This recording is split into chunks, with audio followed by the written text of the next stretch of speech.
అమరావతిలో అంతర్జాతీయ స్థాయి విమానాశ్రయం అన్నట్లుగానే బెజవాడలో కూడా అంతర్జాతీయ రైల్వే స్టేషన్ కి కేంద్ర సంస్థలైతే ఓకే చెప్పినట్లుగా చెప్తాందండి. ఇప్పుడు మనం దాని మీద అప్డేట్ తెలుసుకుందాం. ఒక విధంగా ఇది అమరావతికి బెజవాడకి కలిసి గుడ్ న్యూస్ గానే చెప్పాలి.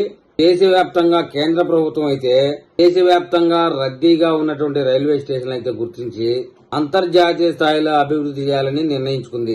దానికోసంగా దేశవ్యాప్తంగా 6 లక్షల కోట్ల రూపాయలు వ్యయం చేయబోతా ఉంది.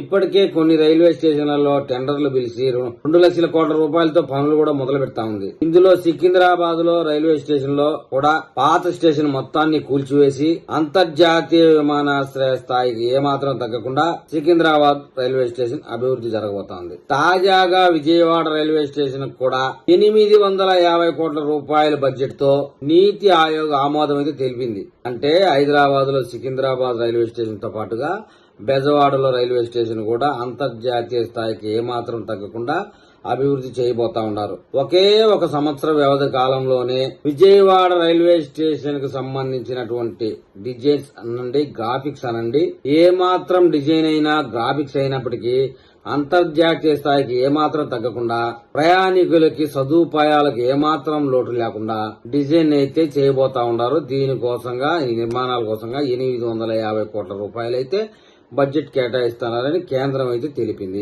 ఒక సికింద్రాబాద్, విజయవాడ కాకుండా దేశవ్యాప్తంగా ప్రధాన రైల్వే స్టేషన్లు ఒక 45 రైల్వే స్టేషన్లు ఇదే విధంగా అంతర్జాతీయ విమానాశ్రయ స్థాయికి తగ్గకుండా నిర్మిస్తారని చెప్పేసి కేంద్ర ప్రభుత్వం ప్రకటించింది. ఆ 45 స్టేషన్లు ఏవి అంటే జంక్షన్లుగా ఉన్నటువంటి స్టేషన్లు ప్రతిరోజు 1 లక్ష నుంచి 4 లక్షల వరకు ప్రయాణం చేయగలిగే ప్రయాణికులు ఉన్న రైల్వే స్టేషన్ నిర్మాణ రూపురేఖలు ఎలా ఉంటాయంటే ఇది విమానాశ్రయమా రైల్వే స్టేషన్ అన్నట్టుగా అంతర్జాతీయ స్థాయిలో ఉండాలని నిర్ణయం తీసుకున్నట్టు సమాచారం. ఈ కార్యక్రమం అయితే కేంద్ర ప్రభుత్వం వేగంగా చేయబోతా ఉంది. కేవలం 1 లక్ష నుంచి 4 లక్షల వరకు ప్రయాణం చేసే రైల్వే స్టేషన్ మాత్రమే కాకుండా ఒక 5,000 నుంచి 10,000 స్థాయిలో ప్రయాణం చేసే రైల్వే స్టేషన్లు కూడా 30 నుంచి 40 కోట్ల రూపాయల వ్యయం ఖర్చు పెట్టి వాటిని కూడా ఆధునీకరించబోతా ఉన్నారు. ఇప్పటికే విజయవాడ సమీపంలోని Rayanapadu railway station, Gunadala, Ramavarapadu railway station కూడా అభివృద్ధి చేసే కార్యక్రమాన్ని అయితే జెట్ స్పీడ్ వేగంతో కేంద్ర ప్రభుత్వం చేయబోతా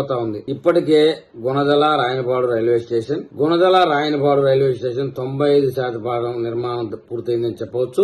రాబోయే రోజుల్లో విజయవాడ రైల్వే స్టేషన్ అంతర్జాతీయ విలువలతో కూడిన ప్రమాణాలు ఏమాత్రం తగ్గకుండా నిర్మించాలనేటటువంటి విషయంలో డిజైన్స్, గ్రాఫిక్స్ వచ్చిన తర్వాత మళ్లీ మనం వీడియో చేస్తాం. ఆ వీడియో మీకు చేరాలంటే నా ఛానల్ ని సబ్స్క్రైబ్ చేయండి, లైక్ చేయండి. మీరు నాకు ఏదైనా తెలపాలనుకుంటే కామెంట్ రూపంలో తెలపండి.